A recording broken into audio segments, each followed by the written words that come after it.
s'il reflète ou non la réalité d'abord, et puis aussi s'il favorise ou non la démocratie israélienne. Alors, en ce qui concerne la première question, si vous voulez, comprendre que tout sondage est une opération de marketing qui cherche à avoir un certain impact.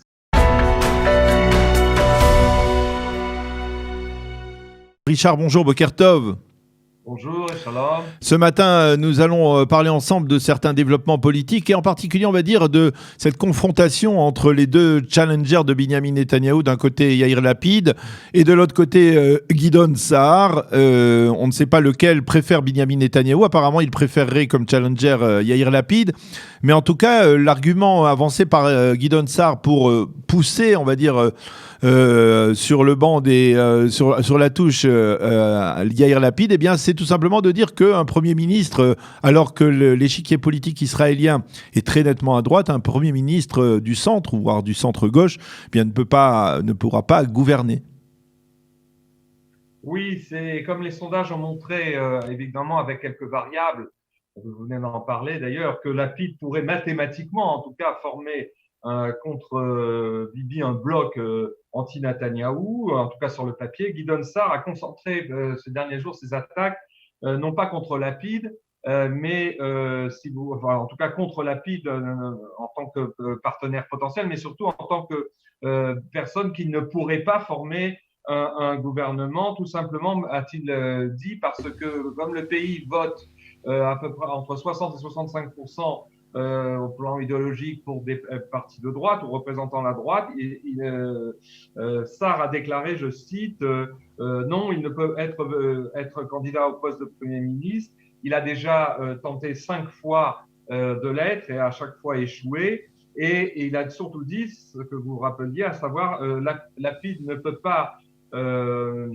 apporter un véritable changement, tout comme d'ailleurs Naftali Bennett, et puis surtout, tout simplement parce que le pays votant à droite de manière très claire, il est impossible qu'il ait un Premier ministre de centre-gauche. Donc c'est une attaque en règle, une attaque classique, je dirais, dans un contexte un peu complexe où, comme on disait, il y a un bloc théorique mathématique qui pourrait être formé si Bennett rejoignait donc Sa'ar et Lapid. Mais en tout cas, ce qui est aussi à noter, et ce qui est intéressant, c'est que justement Sa'ar, au même moment où il démultipliait ses attaques contre Lapid, il a proposé, je crois jeudi, vendredi, en fin de semaine dernière, une sorte de calumet de la paix à Bennett en disant qu'il cesserait ses attaques contre lui et que donc ils avaient plus à partager qu'à polémiquer. Donc c'est quand même tout de même, Richard. Tout de même, Richard, on le connaît, Lapid, on le connaît depuis 2013 au moins, et même si effectivement parfois il a des positions qui le placent clairement au centre-gauche, eh bien parfois aussi on peut dire que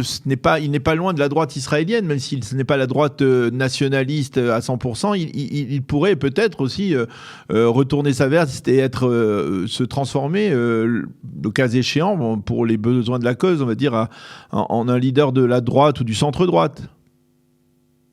C'est ça. C'est vrai qu'il y a deux plans, si vous voulez, pour tout ce qui concerne la société israélienne, les choix de société, la politique intérieure, qui se situe plutôt au centre-gauche, libéral, anti-religieux. Mais pour ce qui est des questions sécuritaires et de la diplomatie et de l'image d'Israël dans le monde, il est le digne héritier de son père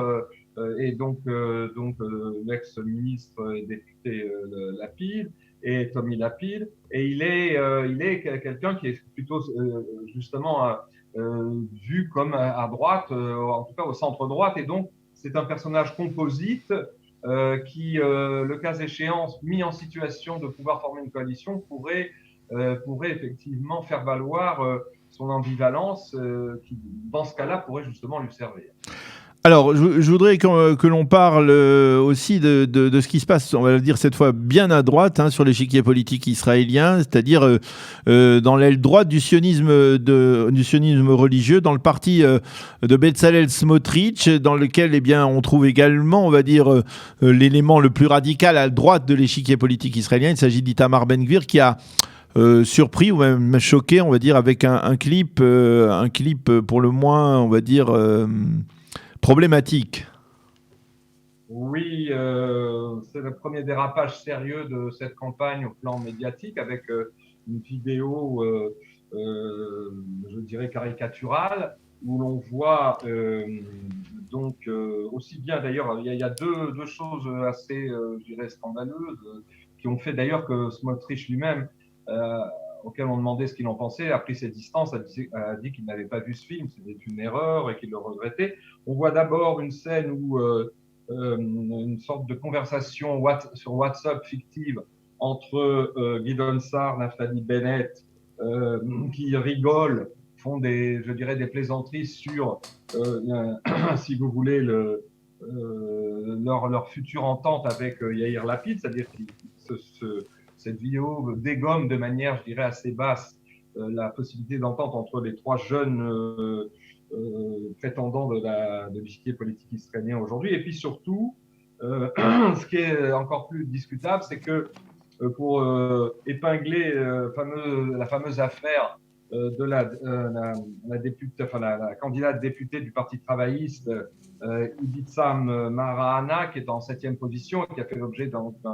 d'une démarche judiciaire de la part de Ben Gvir pour la disqualifier et pour la sortir de cette position. Eh bien, ce clip la montre avec le portrait d'Hitler derrière elle, ce qui est évidemment une manipulation un petit peu outrancière, même si elle a eu des positions très antisionistes. Et donc ce clip de mauvais goût a semé, je dirais, une série de protestations, dont celle justement de Yair Lapid qui disait que ce parti ne recule devant rien pour faire de la propagande, et puis des condamnations, je vous disais, de Smotrich lui-même. Il est probable d'ailleurs que Otzma Yehudit et le parti religieux sioniste de Smotrich ne seront pas les seuls à faire des bévues, puisque chaque campagne électorale apporte son lot je dirais, de clips de ce genre, étant donné que les organismes et les sociétés qui fabriquent ces clips le font avec des consignes des partis qui les payent, mais pas toujours avec leur contrôle. Et donc, il y a quelquefois des réalisations Des dérapages, quoi. grotesques qui échappent au contrôle des leaders politiques. Alors, ça c'est pour ce qui se passe sur l'échiquier à la droite donc de l'échiquier politique israélien. Je voudrais qu'on revienne sur un sujet qui est central à chaque consultation électorale, à chaque campagne électorale. Ce sont les sondages, et on le voit, tout celui qui suit cette campagne constate qu'il y a presque chaque soir de nouveaux sondages avec des tendances, on va dire, relativement semblables, même si parfois il y a des différences. Est-ce que ces sondages, d'abord, ont à votre avis, un impact réel sur la population israélienne, sur l'électorat israélien ? Écoutez, évidemment que dans la mesure où ils jouissent d'une notoriété, d'une publicité, d'une publication par la plupart des grands médias, et quand il s'agit des médias qui les publient, ou alors quand les Israéliens reçoivent sur leur téléphone, sur leur téléphone portable plusieurs fois par jour des listes de questions, évidemment que ça a un impact. Mais en fait, la question qu'on pourrait se poser, c'est de savoir s'ils sont ou non, s'ils reflètent ou non la réalité, d'abord, c'est votre question, et puis aussi s'ils favorisent ou non la démocratie israélienne. Alors, en ce qui concerne la première question, si vous voulez, il faut comprendre que tout sondage est une opération de marketing qui cherche à avoir un certain impact. C'est pas simplement pour refléter la photo, j'allais dire, de la réalité qu'ils ont prise à tel ou tel moment, et en plus de manière induite selon les questions et leur formulation, mais surtout parce que ceux qui commandent les sondages, et pas forcément pour qui allez-vous voter, ça c'est la question classique, mais aussi des questions subsidiaires qui sont très importantes, eh bien on veut impacter le public dans un certain sens. Par exemple, lors de la deuxième, on a tellement de tours de campagne électorale qu'on s'y perd, mais en tout cas, lors de la deuxième consultation de cette année, enfin de ces 2 dernières années, il y avait dans un des sondages, je vous donne cet exemple, une question insidieuse qui disait ceci: comment voteriez-vous si l'on vous disait que la femme de Naftali Bennett ne respecte pas la vie religieuse juive? Une question vraiment piège, qui en fait apporte une information plutôt qu'elle pose une question. Et donc, si vous voulez, c'est typiquement le genre de questions manipulatrices qui font que tout d'un coup, on soulève un lièvre, on met dans la tête des gens une idée qui aurait été difficilement publiable par ailleurs.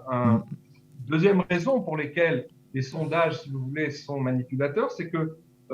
beaucoup de gens pensent qu'ils sont fondés sur des réalités scientifiques et qu'ils sont sérieux, mais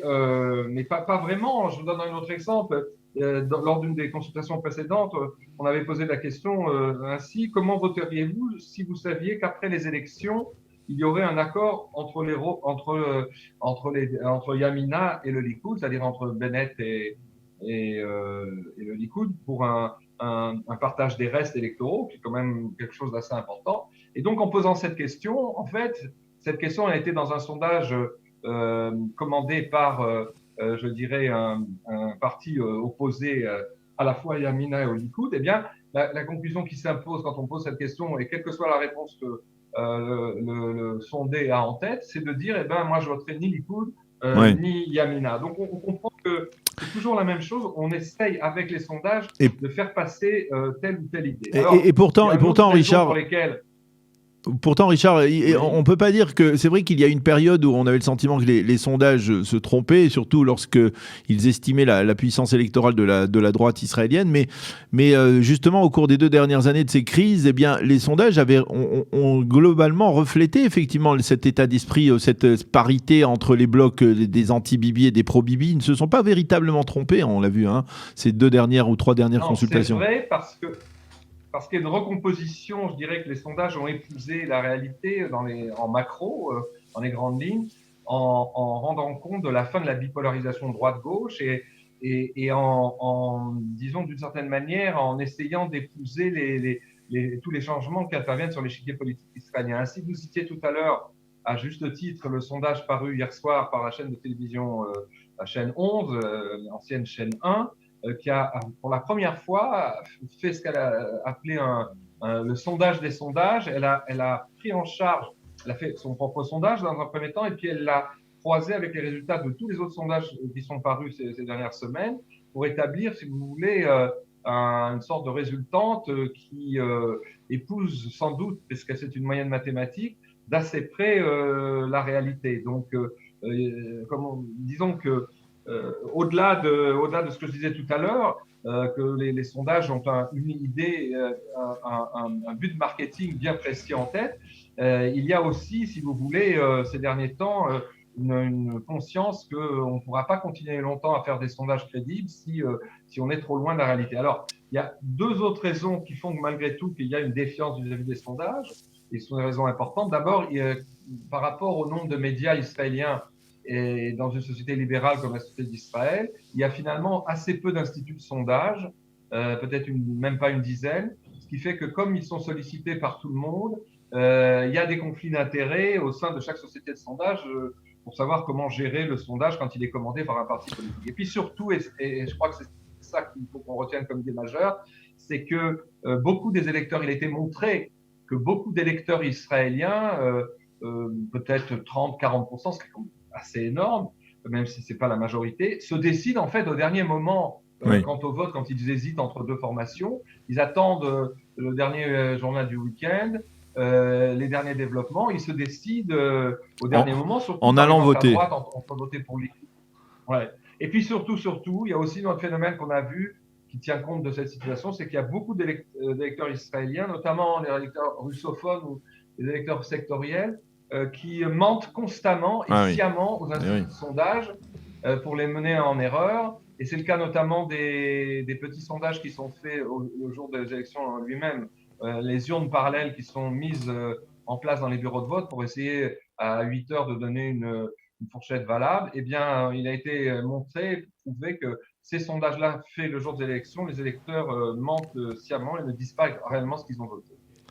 Eh bien, Richard, merci beaucoup pour toutes ces explications importantes sur cette campagne électorale. Nous sommes, je vous le rappelle, à un mois, jour pour jour presque, de cette nouvelle consultation électorale. Merci d'avoir été avec nous ce matin.